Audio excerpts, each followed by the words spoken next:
Electricity chapter के अंदर अगर पूरे चैप्टर पूरा तैयार करना खाली ये 10 फार्मूला है। कितना फार्मूला है? 10 फार्मूला है एनसीईआरटी में जो कि दिया हुआ है। ठीक, अलग अलग फार्मूला, जैसे अगर मान लो हमको चार्ज को कैलकुलेट करना है, हम इससे अलग अलग लिखवा दिए हैं। ठीक, हम लॉ वगैरह इसमें नहीं एक्सप्लेन कर रहे, खाली हम फार्मूले के बारे में बता रहे हैं। ये 10 फार्मूला अगर तुम्हारे दिमाग में रहेगा तो कुछ भी कोई क्वेश्चन आता है तो उसका गिवन लिख डालो, उसका उसका फार्मूला लिख डालो, वैल्यू पुट कर लो, सॉल्व कर लो। ठीक, जैसे मान लो कोई क्वेश्चन चार्ज निकालने के लिए तो क्या हो जाएगा, Q = I × T।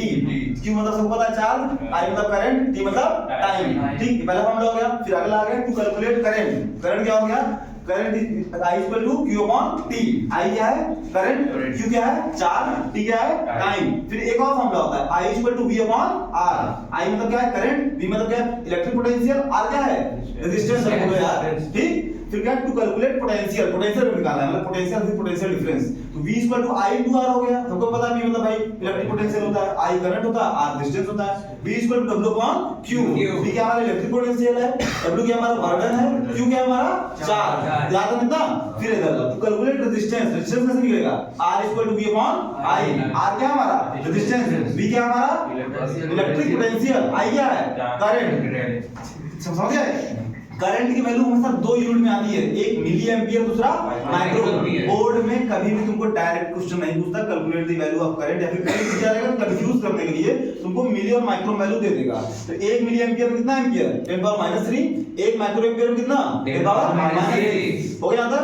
फिर अगला है heating effect of electric current. H = I² R × T। यहां H क्या है हमारा? हीट। समझ गए? I क्या हमारा? करंट। R क्या है? और T क्या है? टाइम। समझ में? इसको टेंपरेचर मत समझना, ये क्या है? टाइम है। टेंपरेचर समझोगे ना तो जोर का झटका धीरे से लगेगा। आगे देखो, calculate the value of power. Power निकालना है, P = V × I। P power है, V क्या है? इलेक्ट्रिक पोटेंशियल, I क्या है? करंट। फिर P = I² × R, ये भी करंट ही है। और R क्या है? रेजिस्टेंस। और P = क्या है? V²/R। V वैल्यू क्या है? Electric potential. R वैल्यू क्या है? करंट। अरे R वैल्यू क्या है? रेजिस्टेंस। मैं चेक कर रहा था, ठंडी बहुत है यार। रेजिस्टिविटी सबसे इंपॉर्टेंट, लड़कों को इसमें बहुत ज्यादा कंफ्यूजन होता है। इसका फार्मूला एक तो याद कर लो, इसकी यूनिट याद कर लो। क्या होता है? R = इसको बोलते हैं रो, जिसको देख के रुलाई आने लगे समझो क्या है? रो। R = ρ × L/A। तो देखो ये जो रो है, जो रेजिस्टिविटी यूनिट होती है क्या होती है? ओम मीटर। याद कर लो, ओम मीटर। रेजिस्टेंस की यूनिट ओम होती है और रेजिस्टिविटी की ओम मीटर। और रेजिस्टेंस हो गया था रेजिस्टेंस इन सीरीज। जब हमको रेजिस्टेंस वैल्यू सीरीज निकालना क्या करना है? R = R1 + R2 + R3। तो रेजिस्टेंस इन पैरेलल करना क्या हो जाएगा? 1/R = 1/R1 1/R2 1/R3 ... आगे आंसर समझ में? कोई दिक्कत समझ नहीं यार।